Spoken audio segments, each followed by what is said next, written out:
In the early 2010s, a Toyota 2000 GT was sold for $1.16 million, and this was the most expensive Asian car ever sold. Well, why was it so valuable? Well, of course, it was a historically highly relevant vehicle, but also due to the rarity of the vehicle itself. So today, I thought in the spirit of that idea, we would explore some of the rarest Toyotas ever. Now, quick note, because I know there's probably going to be some pushback here and there in regards to this, I'm not including one-offs or concept cars or modded vehicles in the course of this list. For instance, that convertible FJ Cruiser, as much as I love it, would not count quite. So things that went into production that also happen to be highly rare. All right, so let's get right into it. And let's start with number 10, the Toyota Starlet. So this vehicle is not actually that rare in the world, but for the United States, it's highly rare. So the Toyota Starlet was produced from 1973 all the way to 1999 worldwide, producing thousands and thousands and thousands of units. But for the United States, we didn't get to see the Starlet for all that time period. There was a brief kind of experiment with the Toyota Starlet in the United States, in which it kind of was shipped over here from 1981 to 1984. This subcompact car, released to replace the Publica in Toyota's lineup, does not command a huge price tag when it appears on the market, but due to its extremely low supply in the United States, it's very rare when it does become available. So, at number 10, we have the Toyota Starlet, the United States version. Number 9, of course this vehicle had to be on here somewhere on this list, and we're talking about the Mark IV Toyota Supra Twin Turbo Edition. It was incredibly powerful, it was easily moddable, and it was an iconic Toyota halo car that's reputation still is in the mind of Toyota lovers to this day. Little facts about this vehicle: it was produced from 1993 to 1998 technically, but was still available until 2002, and this was the 4th generation, or the Mark IV version of the Toyota Supra.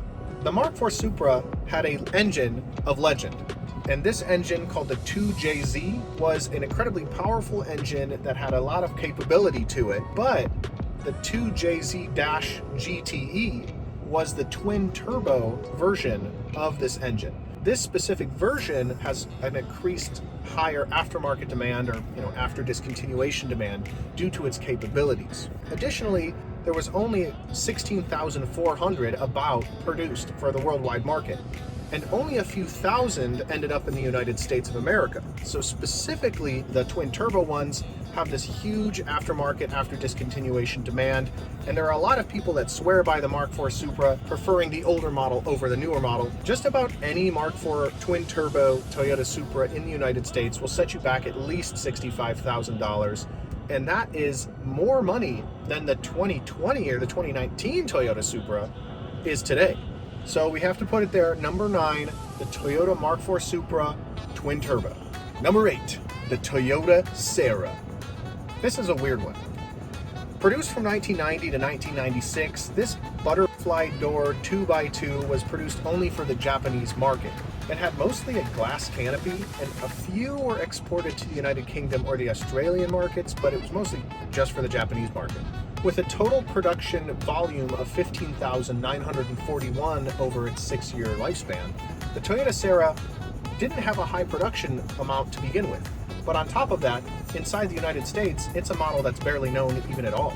One of these models doesn't pull necessarily the highest price tag when it does become available, maybe in the 20,000s to 40,000 range, but the rarity and the low supply of these vehicles being available does make this number 8 on our list. So number 8, the Toyota Sara.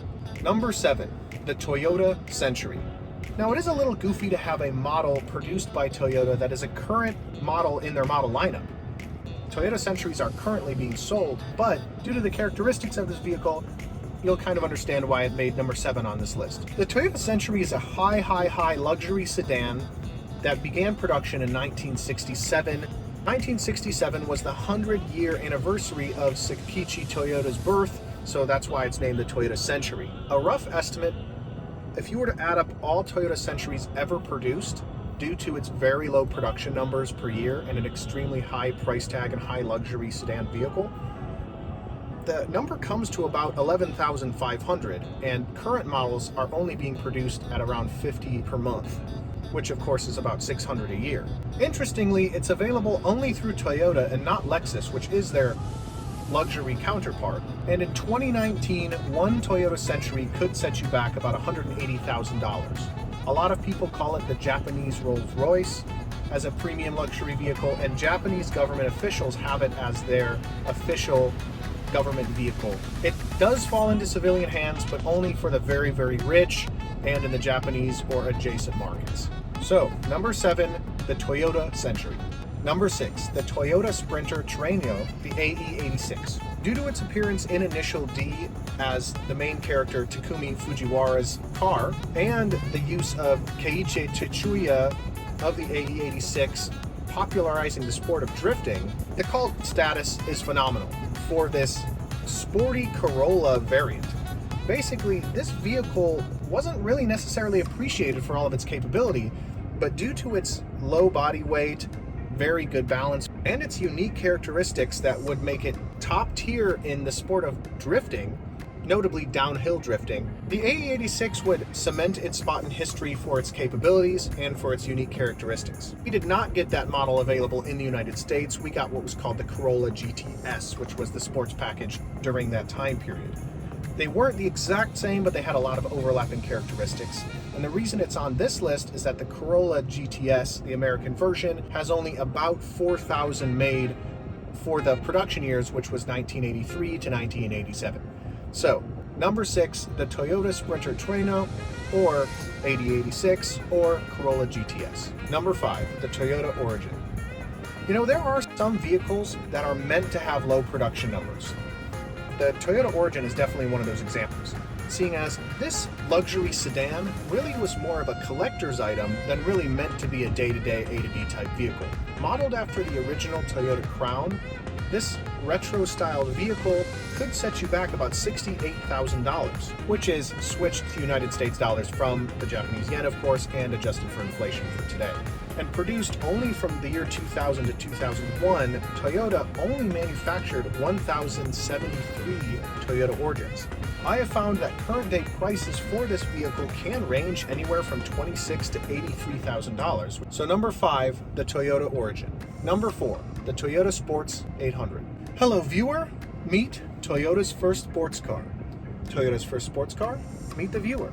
Produced from 1965 to 1969, this vehicle, although considered to be Toyota's first sports car, wasn't necessarily made with performance in mind, but much more with style in mind.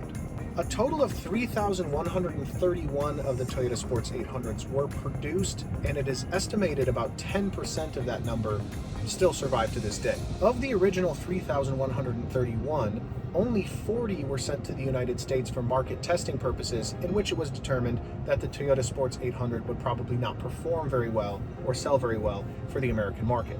Basically, due to its rarity and its pivotal point in Japanese sports car history, the Toyota Sports 800 will set you back about $45,000 to $55,000 today, if not more, and that's only if you can find one for sale. So number 4, we're putting the Toyota Sports 800. Number 3, the Toyota Mega Cruiser. You know, a lot of cool kids these days love their 70 Series Land Cruiser or even their 40 Series Land Cruiser, you know, their old school 4Runner or even the FJ Cruiser for a retro vibe from Toyota in the off-road market. Now let me ask, have any of you considered the Toyota Mega Cruiser? This Hummer-like off-road type military-looking something or other is one of the very rarest Toyota models out there. Beginning in 1995, 3,000 Mega Cruisers were made, until production was halted in 2001 and sales ended in 2002. It performed very poorly in the Japanese market due to its extreme size and its very low maneuverability, and a lot of Japanese streets are very narrow and require tight turn radiuses, however you'd like. It featured a turbocharged diesel 4.1 liter inline 4 engine, 4-wheel drive, and a curb weight of almost 6,300 pounds. A big boy, as they say in the business.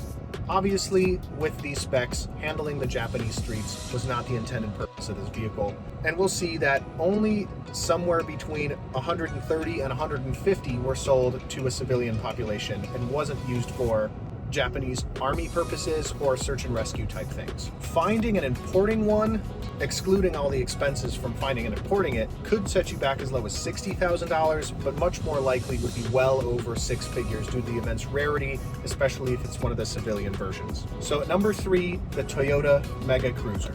Number 2, the Toyota 2000 GT. Now, we started off this episode mentioning the 2000 GT, and it has to be close to the top on our list. We will do a whole video in the very near future about the 2000 GT, as it has a very interesting history. It was Japan's first supercar. It really set a legacy for Toyota as their first halo car, probably. But that being said, it had an extremely low production volume. 351 were produced. And like we started off this episode by saying, it is the most expensive Asian car ever sold, topping off at $1.16 million in the early 2010s. And there is another one coming up for auction in October of 2020, and more than likely, that record could be beaten. So, at number 2, we're going to put the Toyota 2000 GT. Number 1, the Toyota Classic. This vehicle is another one very similar to the Toyota Origin, but rather than paying homage to the Toyota Crown, one of their first mass-produced sedans, the Toyota Classic pays homage to the Toyota Model AA, their first street vehicle that Toyota ever produced. It began production in 1996 on the 60th anniversary of the Toyota Model AA's production, and only 100 vehicles were produced, each one priced about $75,000 at the time. Adjusting for inflation, that would be about $124,000 for today. Performance was certainly not the idea behind this speed racer, as it only had 96 horsepower and a high curb weight, and it was built on a truck chassis, but it was kind of designed to be a huge collector's item, a talking point, and homage to the initial Toyota AA model. I could never find one being sold at auction or being sold publicly online when I was doing research for this video. More than likely, if this vehicle were to pop up, I don't think it would have as high of a price tag as the 2000 GT, despite having lower production volume, due to its, first of all, it's newer, second of all, it has a very niche market. It's much more of a collector's item than a performance vehicle and stuff like that. But number 1, we're putting the Toyota Classic. So there's our list. Did we forget any? Do you have any opinions on it? Let us know. All caps if you're angry, you know how it is. Thanks for watching. My name's Mitchell. I'm at Fred Haas Toyota Country, a Toyota dealership in northern Houston bordering Tomball. If you're looking for any vehicle service needs or looking to buy a new or used car, not just Toyota, but of course, specifically Toyota, give us a call at 281-357-4000 or simply swing by our location at 22435 Texas 249 Houston. You can come say hi to me, Mitchell. I want to thank you so much for watching. I'll see you in the next video. Thanks a lot, guys.